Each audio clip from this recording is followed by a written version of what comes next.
Le 7 octobre 1933 paraissait dans l'Action française la critique de François Huneuil du film américain Cantique d'amour, The Song of Songs, texte intégral.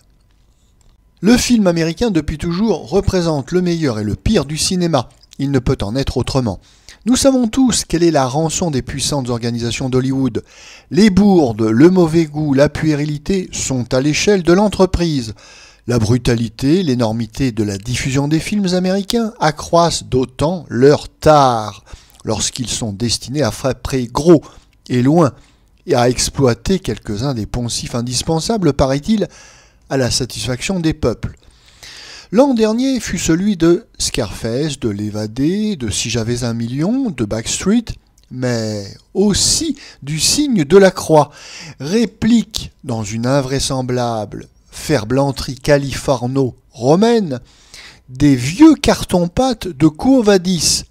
Dès l'entrée de cette nouvelle saison, l'Amérique nous sert ses pires brouets, et d'abord la dernière star accommodée à ses épices, Madame Marlène Dietrich, dans Cantique d'amour. On peut faire crédit une dernière fois à une artiste qui a été émouvante. Chacun sait que ce fut dans l'Ange bleu. Nous avons vu le Cantique d'amour. Madame Marlène Dietrich apparaît en jeune paysanne allemande, orpheline et impécunieuse, qui jette des regards apeurés sur Berlin où elle débarque. Aussitôt, le cas est jugé. Madame Marlène Dietrich était jusqu'à ce jour une grande spécialiste de la canaillerie voluptueuse. C'est bien en vain que l'on a cherché à la renouveler systématiquement par un rôle ingénu. Elle peut s'appliquer, elle n'en joue pas moins faux à faire grincer des dents. Elle y perd simplement cette sorte de grâce vulgaire qui, aussi artificiellement qu'elle fut obtenue, rendait encore parfois la comédienne supportable. Il lui restait, dans ses plus ridicules postures, un timbre de mezzo assez caressant.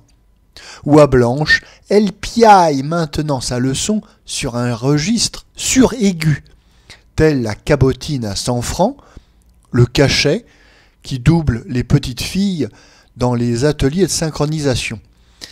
Comble de rigueur, elle est laide. Son rôle la prive de son arsenal de coquetterie. Une vraie beauté plébéienne s'en tirerait. De Madame Marlène Dietrich, l'on n'aperçoit plus que l'insignifiance et la trivialité. On devine bien que Madame Marlène Dietrich ne consentira pas jusqu'à la fin à cette laborieuse modestie, mais sa métamorphose est interminable. L'orpheline, placée dans la librairie d'une vieille tante ivrogne, montre des aptitudes à se déniaiser surprenantes chez une enfant aussi candide. Le lendemain de son arrivée à Berlin, la voilà qui pose dans le plus simple appareil chez un sculpteur. Ce jeune homme, très véhément, ne l'a choisi que pour l'amour de l'art. Mais Loisel se met à lui réciter le Cantique de Salomon, appris par les nuits de printemps dans la Bible paternelle avec trop de ferveur, pour que l'on ne voie pas rapidement l'admiration plastique céder la place à des sentiments moins rares et plus précis. Madame Marlène Dietrich étant classée, dans les fichiers américains, parmi les femmes de tempérament, on nous la présente, mordant la terre d'avril et l'égratignant de ses ongles, son amoureux assis à côté d'elle. Ce panthéisme devient vite verbal, et il n'est pas besoin de dire que le film n'y gagne rien. Après les gazouillis d'oiseaux mécaniques, le gros plan des pommiers en fleurs, la barque sous les saules et la promenade en robe blanche avec accompagnement de la sérénade de Brahms. N'oublions pas, c'est un film d'art. S'amorce enfin la grande transformation de l'héroïne. Un baron prussien, qui est aussi colonel des hussards de la mort et amateur de sculpture, décide d'acheter la statue de Marlène, qui se nommera sur les catalogues le Cantique des Cantiques. Puis il se ravise, il préfère acquérir l'original vivant. La femme du sculpteur est moins vive qu'on ne l'imaginait. Il laisse organiser un petit guet-apens dans son atelier en écrivant pour son compte une lettre de rupture. Voilà Madame Dietrich devenue baronne, apprenant le piano, le français et portant avec faste l'inévitable robe 1900. Inévitablement aussi, elle est malheureuse.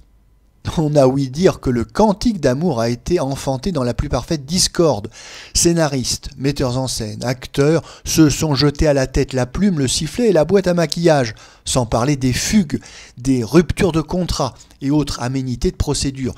Il est logique en effet que des hommes de race blanche, même d'un état de culture et de civilisation fort rudimentaire, aient rapidement reculé devant la nécessité de mettre leur nom sous une telle calembredaine. Le sage eût été de tout planter là. On est cependant parvenu au bout du cantique d'amour par une manière d'héroïsme dans l'imbécilité qui a dû, espérons-le pour l'honneur d'Hollywood, faire saigner quelques consciences. Tout y passe, et d'abord la promenade à cheval de la baronne auprès du jeune majordome qui lui déclare son amour. Ensuite, pourquoi faut-il que le baron invite tout à coup à la table de sa femme le sculpteur du Cantique des Cantiques? On est beaucoup trop loin dans l'insanité pour se le demander. La baronne, outrée, rejoint le majordome dans un pavillon isolé. Le pavillon brûle, on sauve la baronne, toute la domesticité est là. Scandale! Madame Marlène Dietrich n'a plus qu'une ressource, la gare la plus proche. À travers les arbres et la nuit, elle s'éloigne, sans plus d'apprêt, dans un déshabillé flottant, un voile drapé à l'antique sur la tête. Nous la retrouvons dans un cabaret de nuit, devenu Alpfeldam, ce que tout Français peut traduire beaucoup plus brièvement. Le sculpteur retrouve aussi Madame Marlène Dietrich. Elle récite le Cantique des Cantiques, celui de Salomon, puis elle fait une crise de nerfs et brise très proprement le Cantique des Cantiques du sculpteur.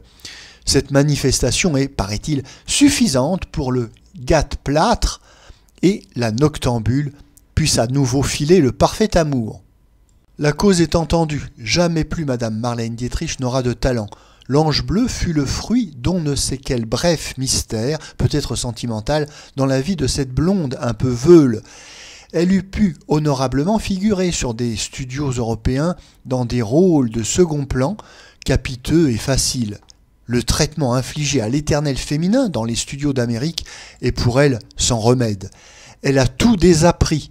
De la créature baroque, prétentieuse et morne, que l'on a pétrie avec cette petite actrice berlinoise, l'on ne peut plus attendre le moindre geste, le moindre mot vrai et touchant. Il nous faut renvoyer à la semaine prochaine le cas de M. Mamoulian, le metteur en scène de Madame Dietrich.